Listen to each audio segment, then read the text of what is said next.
in the semifinals back then, he got the upset victory 2-1 over Lambo. But yeah, that's 191 weeks ago, and I think Lambo has only been getting better ever since. But it is cool that at one time where AqueroN had a very big online moment for himself, he got a win over this German Zerg that is representing the Shopify Rebellion. It's Lambo. And the top right-hand side from the Platinum Heroes, we do have ourselves AqueroN. And I do remember that, Roddy, because I remember Kaylaris took us out for dinner that night. And we were watching it in the restaurant, actually. In Poland. That was a, yeah, that was a fun one, man. Number 7. AqueroN got the win. Yep. Everyone was like, what? But then obviously, it's like one of those things where you go, what? But then you're like, oh, it's the Katowice week. But then, yeah, it was still not an easy route. Not at all, because the other semi-final was, I think, Rodzin versus Drogo. So you have Rodzin Drogo and AqueroN Lambo, and somehow AqueroN beat Lambo, and Rodzin, the Polish protest, one of the many good Polish protesters that are out there, was able to defeat Drogo. And I think AqueroN even went down 0-2 in the grand finals and then still won it. And I'd still say that's one of his bigger accomplishments. Yeah. And yeah, that sounds sad, but it's not sad, because winning a weekly is just so damn difficult when you had Gabe farming them all the time back then. And obviously in this day and age, it is the Clem and Max Pack show, as they just basically have a Monday night date with each other every single Monday. It's like, all right, see you in the final, mate? Sure. It's going to be 3-2 for you or 3-2 for me. Nobody knows, but it's always fun. Yeah, that's true. It's these two have just been going back and forth and back and forth. It's ridiculous when you look at like the full list of like winners, and it's just like Clem, Max Pax, Clem, Max Pax, Clem. It's like it's just a little bit silly. As obviously AqueroN here in this game is getting a little bit funky. 2 racks at the front for some Reapers looks pretty normal. The 3rd rack's proxied on the map will up the aggression a little bit, and it does mean that one of these Reapers every so often is going to be joined a little bit more quickly than usual. So AqueroN really trying to lean on some aggression to get the job done early against Lambo. Lambo already waiting with a couple of links there, but he hasn't actually seen that barracks yet. So obviously he's overloaded. Now he doesn't see it. That's awful. He was so close to seeing it. That would obviously been a big scout, because these builds can snowball very quickly. And since I mentioned something that AqueroN accomplished 191 months ago, which is not super relevant to today, what we can, by the way, mention before we see how good these Reapers will be, is that the fact that AqueroN made it in this tournament is A, always impressive, but B, what, he got there by defeating Strange in the final round. And I remember watching the closing moments of it. Typical AqueroN TVP, dramatic, SCV pull after SCV pull, but big win, man, because I think a lot of people had their eyes on Strange of having a real run this time around in this tournament and potentially going far, perhaps even into the playoffs, because Strange has been looking good in a lot of the tournaments that he played in. So massive win for AqueroN a little over a week ago in those close qualifiers. No, really, I was going to see him making it back. AqueroN feels like almost a constant name in this event, but it's never a guaranteed name, right? And again, impressive that he keeps on making it back. And like you say, I'm with you. Strange has been looking great up until now. This is not looking so hot for AqueroN. He might get a queen, but he's lost a couple of Reapers, and oftentimes this is all about keeping Reapers alive while doing the damage. Is the fact he's on 3 racks maybe going to give him some leeway? Well, it might. He's going to continue into the main base. One of those queens still absolutely hurting here is going to stay alive for the moment. Yeah, losing Reapers while killing Queens is not bad, but losing Reapers before link speed is done, it's just not really supposed to happen, right? Unless you give up 1 Reaper to get the double kill on 2 Queens, then we're like, oh, okay, yeah, we'll take that. But yeah, those Reaper losses, I mean, it's not supposed to happen on this level. Lambo was able to get just enough shots off with his Queens there, and maybe AqueroN, feeling the nerves a little bit, perhaps felt that there was something to gain there, and you can get a little excited if you feel like, oh, is this actually going like a little bit better than expected? Am I going to be able to just snowball here? And yeah, then you can lose a track of the HP that some of your Reapers have. And losing 1 maybe okay, but losing 2 before link speed is just not that lovely. And now you have to be so careful, because Lambo does have a lot of speed links out. And in the center of the map, these Reapers will be safe, as the Reapers do go for one of the queens. Good job there, at least. Getting another queen and actually being able to get out of harm's way. Yeah, staying active, keeping these Reapers around, and just at least trying to keep Lambo back. And Lambo is being forced to make even more links, just keeping a check on making sure he's not going to get outnumbered by those Reapers with some good micro or so. So he has to kind of, again, just be careful about that, and for the next little bit. As our Reapers turn back into the center. And there is the extra barracks, the factory, all the tech up from AqueroN back at home. Not really surprised to see him essentially go on 2 bases. Yeah, but it's 5 racks before the factory is even done. So that's definitely, I think, maybe gearing up for a crazy Marine move out. And in that case, I would say you definitely want to keep as many of these Reapers alive as possible. So we hop into the natural one more time. Because the first 2 medevacs are going to be relatively late. At that point, he should have a lot of bio. Maybe there is a chance, but what we don't have is any bio upgrades yet, right? So Tim and Combat Shield, maybe he can go for a double tech lab setup, but he doesn't have a double tech lab setup. It's gonna take a long time to get Stim and Combat Shield out of a single tech lab. I mean, sure, you're gonna build 11 Marines at a time very early, which is very sexy, but 11 Marines without Combat Shield, it's gonna be tough.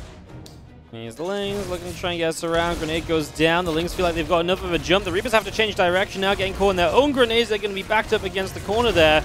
And the Queens will be able to add some damage as well. So these Reapers are just stuck. Absolutely worthwhile for Lambo to clean those up. He gets every single one. And it's a Reaper massacre over by the gold base. And look at the worker count. Lambo is already enjoying a 22 drone advantage over a 2-base AqueroN. Losing those first 2 Reapers really stung, and then the follow-up found a little bit of damage here and there. Did a good job in keeping them alive for a little while, but he was playing it very safe. Kind of hogging that Zelnaga watchtower that's surrounded by tiny alleys, which makes it almost impossible for Lynx to get on top of it. When AqueroN tried to get lucky one more time with his Reapers, he paid a very hefty price for it. And now it's just kind of a bit of a sad game where it's a 2-base Terran. I feel like every move out you make, it's just going to be so displayed, so telegraphed. It's going to be so easy for Lambo to have all the right answers for what AqueroN is going to throw at him. And I guess it's a 2-base all-in, VOD, but what kind of a 2-base all-in is this? Because that combat shield that I mentioned a while ago, that's still going to take like more than a minute before that's done. And Lambo will either have a million slow banelings or have a insane amount of fast links with 1/1 upgrades as well. It feels like an uphill battle for AqueroN, and that's an understatement. Yep, it's definitely not feel good right now as our Queens and our Lings continue forward. The medevacs just get pushed away. Here comes some reinforcing medevacs, and, well, there's just not that much power at all in what AqueroN has. He only has a single siege tank out right now, so yeah, not just combat shields delayed, but just any sort of actual splash that's meant to help you out in these scenarios. It's not really existing in the slightest. As okay, this Marine count is scary, but I feel like Lambo should be able to deal with this. Just needs to get some banelings going. Yeah, but imagine if there was combat shield here. Then I'd be like, whoa, okay, maybe perhaps even without combat shield, we can hold our ground a little while. There are a couple of slow banelings making their way in. And unfortunately for AqueroN, a few of the slow banes connected there as a decent amount of Marines survived. I mean, that actually went all a little bit better for AqueroN than I think we both thought it would go. Maybe Lambo underestimated it a little bit, or he just didn't expect medevac number 3 and 4 with cargo to show up as quickly as it did. I kind of want to say it was now or never for AqueroN, but it has kind of turned into a moment where, okay, maybe there is one more now or never. I mean, we have no 3rd CC. We are down 21 workers, so bailing speed is on the production tab. If AqueroN is going to turn this game into gold, into magic, it truly has to happen sooner rather than later. Marines still pushing down the right-hand side. We got ourselves the bane speed coming up, +2 carapace. Medevacs are going to load up, AqueroN will back away. Lambo getting time with the 61 drones to rebuild into his army. Obviously with bane speed ticking along as well, he is just going to get into a better and better spot. So it was scary, you know, AqueroN had a moment, but he just didn't really manage to capitalize in time. Imagine if those slow banelings didn't connect, right? Then you have a few more Marines, and maybe he could have just F2A moved. Because, I mean, I understood it. He just stood there, and I think he absolutely had the DPS to potentially gun them down, as we now have a quad drop heading towards the main base. There's a single queen there that's going to go for that one low HP medevac. A lot of units make it out, but unfortunately not all at the same time. Now we're going to float everything back towards the center. Lambo's going to pull these units away because I think AqueroN, all he wants to do is let these forces sync up with that big army that he has in the center of the map. And yeah, this really is also a game. Earlier we had a typical Miomaika game. I think this is a very typical AqueroN game where the 2-base all-in just kind of keeps on going, keeps on lingering on. Yeah, there is no plan B or plan C. I mean, this is cool, by the way, coming through the bottom. But AqueroN doesn't even have +1 armor, right? He is as committed as one Terran player could possibly be. this Ling run by could really hurt. I mean, that's not a wall off anymore. The doors are wide open. But Lambo does need to make sure that he doesn't have too many units on the other side of the map, because he needs to deal with his army. And there are a couple of Liberators to worry about as well. Yeah, there's a lot that can go wrong for Lambo if he just doesn't quite have the numbers at home, but he is going to put AqueroN absolutely all in, so Lambo just needs one fight. He just needs to clean this up one time, but it is just one big army. Let's see if AqueroN can do enough. He is going to be on creep for this Liberator siege up on top of the Queens. The Bane's already coming down this ramp with the creep spread. They get to a lot of the Marines already. Now Lambo backs it up a little bit and just look as though over time he's going to be okay. Yeah, because Lambo obviously still has income from the main, from the natural, can morph a couple of additional Banes, and that would be good enough. It's a shame for AqueroN that the Liberators were a bit ahead of the tanks there, because imagine if the tanks were able to siege up, you keep all 3 Liberators alive, or he just had a little bit of an answer to that massive counter of Lambo, but in the end, that counter was the nail in the coffin.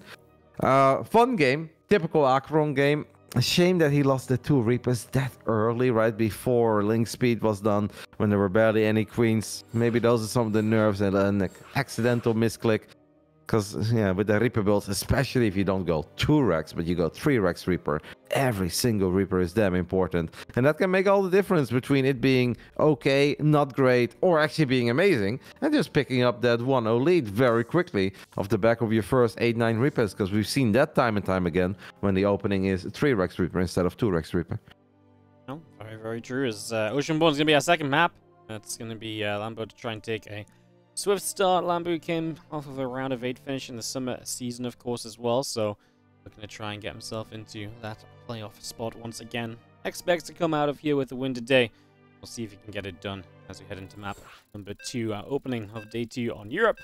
And yeah, see if as we go through the games today, start seeing some more competition in Europe. Yesterday really was a little one-sided. I feel like Europe just has that sort of divide between top 16 and below top 16 that kind of makes it like that, right, for round 1 here. So it's often even worse, where it's like you have the top 8 and then you have the top 16, and even within the top 8 you can say that you have a top 4 at this point that seems almost untouchable. But then of course there are still upsets there, and I think playoffs always deliver. But I think with this Swiss format, second round is already always going to be very fun. I think round 3, 4 and 5 in Europe, everything will be competitive, and of course there are a couple of matches in the upper bracket that we can look at and be like, okay, even if the loser goes down to 2-1 here, or let's say 1-1, they'll still be fine. But yeah, the longer the Swiss format goes, the better the games get. We noticed that last season, and I'm very excited to see how these groups will shape up. But opening play day, yeah, you're gonna have a couple of mismatches, as we sometimes call them. I wouldn't say that this is necessarily one, but we are obviously heavily leaning towards this man, a man who has made it into the top 8 of the summer season. Back then, Serral was his final destination. Let's see if he can avoid that Finnish nerd for a little while longer this time around. Shopify Rebellions Lambo. Battling against the Red Terran. Top left-hand side from Platinum Heroes, AqueroN.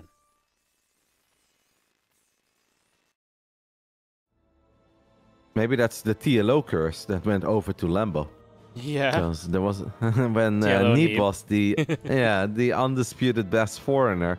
Poor Dr. Dario just kept on running into Neep every single tournament, and back then the community thought it was kind of funny. It's like, haha, it's TLO Neep again, and I'll never forget it. I think at one point TLO either gave an interview or he made a tweet or something where he's like, I understand that this is funny, guys, but it's really not that funny for me, because I just really want to have a good run, and every single tournament I keep on running into Neep. And I don't want to say that Lambo always runs into Serral, but it does seem to happen quite often. But of course, Serral is not the only guy to worry about in this region, because Clem is also not a very fun matchup for Lambo. No, definitely. It's tough in Europe up at the top. I mean, he can do it, but he's definitely going to be the underdog when it comes to your Clems, your Serrals, etc. when it comes into those matchups. As the SCV scout from AqueroN just confirming the hatchery is up. Means the Reaper can come across the map safely here for this game number 2. And he can try and figure out what's going to go down. Lambo will take the forward hatchery as he expands out onto the map away from this SCV on the left-hand side, which feels as though right now it is blocking a drone. But yeah, Lambo has the base on the right, and then this drone's going to get hit by the Reaper, but will get out alive. Yep, and this is, I think, something to perhaps keep in mind for the fans as well, where even if some fans will look at some of these Swiss format matches and be like, oh, well, even if the favorite loses, they'll still make it into the playoffs, so it's not that exciting just yet. Don't forget how important the online portion is, also leading into the offline portion that we'll have, of course, at the DreamHack Masters Atlanta later this year. Because that direct seeding can really make you skip out on a whole bunch of rounds. And if you go 3-1 in your Swiss format, or even 3-2, right, where you can be like, oh, I still made it into the playoffs. If you run into Serral or Clem in the very first round of the playoffs, yeah, then you're never going to get that preferred dream run and great seeding into the playoff bracket. So even if these matches may not seem that important right now, they can actually have a very big implication even on the DreamHack Masters Atlanta 2-3 months from now, or well, less than that, 2 months. Yeah, no, it's real soon, man. 2 months away. It's especially considering you got 4 weeks of regionals this time around, not just 3 weeks. So 3 weeks from now, we'll be entering playoffs, and the final few matches will be happening. As this is just still setting up this game. A second Rax finishing from AqueroN, and he's continuing to reactor out some Hellions as we go. So going to get a Hellion count up. We don't see reacted Hellions very often anymore, honestly. So definitely something a bit different. Yeah, there. And if we see them, it's most of the time just triple CC, Hellion, Banshee, right? Like, that's obviously something that we're still very familiar with, and it's an opening that makes a lot of sense. But AqueroN is doing things a bit different, because he's got the TVP Ryong setup, and then he's got it in a TVZ, and we're going for a very quick stim. Now, Lambo is someone who I feel is normally on top of his scouting, especially if he feels that something is just a tiny bit off, right? It doesn't even have to be ultra obvious. I think Lambo has excellent game sense, and the spidey senses should be tingling. At this point, though, it's safe to say that he's not really familiar or not really aware yet of what is happening. He's got an Overlord heading towards the wall-off. What he will not see is his third CC because it's not there. He sees a decent amount of Hellions. He's going to see a few more Marines. I don't know if this is necessarily enough for Lambo to realize that this build is not that standard. I think that Marine on patrol that we just saw there in the main base, that one, to me, a little sus, Waddy. It's a little sus. Why are you trying to hide? Yeah, I mean, obviously, it's a fair few Marines as well. Maybe you can pick up on that. It's still, like you say, maybe not the biggest to tell, but we do see Lambo land the Baneling Nest. He is preparing spores. He definitely doesn't know exactly what this is. No. Maybe realizing something's on the way at least, but there's the armory, and we are going to be sending this as AqueroN. Hellbat, Bio, Stim, all in. So the Banelings are going to be absolutely massive. You need to, at the very least, like, burst through the Hellbats quickly. Otherwise, the Bio is never going to take damage in this fight.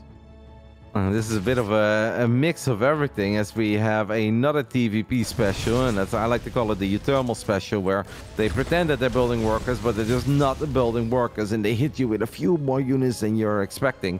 Now, if Uthermal does it in the TVP, most of the time, at least in the past, it was like Liberators and tanks, right, and a quick medevac that's running to the other side of the map. Now it's Marines and Marauders. I am a bit surprised by that starport that's currently going down, Waddy, because we have 30 SCVs against 60 drones, so I don't really know when these medevacs are supposed to save the day, but these Banelings are morphing in an awfully dangerous spot. So those Banelings that you mentioned that Lambo really needed to bust down these Hellbats, those Banelings have already died. Now the Queens are dying, and I think AqueroN, with a little bit of everything, with a bit of magic from different matchups, is actually just getting the job done here. What an insane build.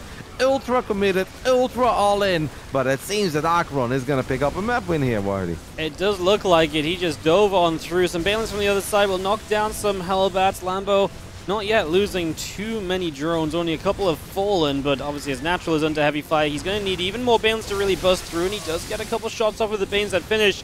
His natural will go down. Is there any way where if he just cleans this up, he's okay, Roddy? Because he's got, you know, still 3 bases. He's still got himself 60 workers. Is there a chance? I kind of thought that we were going to take a look at the ramp and that he would have been able to do something about those morphing Banelings there, but those morphing Banelings went completely undetected, so they softened up the Marauders, they softened up the Hellbats, and then the extra Banelings that morphed on the left side will clean all of this up. And yeah, Lambo had a lot of drones that were stuck on an extractor for a little bit. Thought that the Hellbat was going to get on top of it. It's still, I think, a very gnarly spot, because Lambo didn't just lose drones, Banelings, and Lings, and a hatchery. Lost 8 Queens as well. And maybe this is where that starport comes into play, because having to deal with a few medevacs after losing 8 Queens in a 7-minute game is difficult. But yeah, economically, it still looks mighty fine for Lambo. Yeah, and just so overdrone that it actually saves him on the tail end as long as he found the survival, which he kind of did. Things are even going to run around the other side. Now, at the moment, AqueroN is at home, but if he goes out on the map and, you know, Lambo could catch some reinforcements, that would be great. So as he sees those units, he'll just back off. No need to try and pull anything on this side just yet. He rebuilds his natural location. And, yeah, melee upgrades are coming up from him as well. So we are going to see Lambo trying to tech up his army. And AqueroN, his tech of Medivacs is now here, but doesn't really feel like it's going to have much of an oomph factor, you know?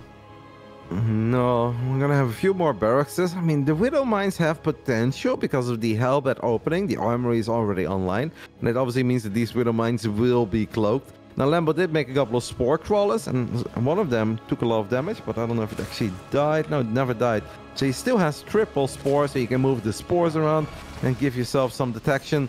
AqueroN needs more. I was surprised to never see him at least send one unit. Oh, this is not it, AqueroN. Oh, as he headbutts a couple of banelings on top of a ramp, and it felt whatever momentum he could and should have had with the fact that he had Stimmed Bio and Medivacs is now kind of gone. And obviously Oceanborn is a large map. Oh, I thought he had it wide. I felt like he was so close. And if he would have just done something about a couple of these morphing banes that were incredibly exposed, I really think it was his. Yeah, no, I think so too, man.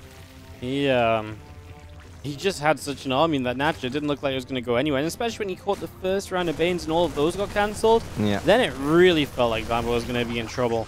Lambo loses one Overlord here, but he's looking more comfortable than ever when it comes to army supply. Carapace upgrade already completed as well, and he is already into the natural with the run by as well. Yep, and that's not a tiny run by. The doors were open, so we didn't even have to use a couple of these banelings on depots. We're gonna use banelings on SCVs. 25 go down immediately, and AqueroN, who was all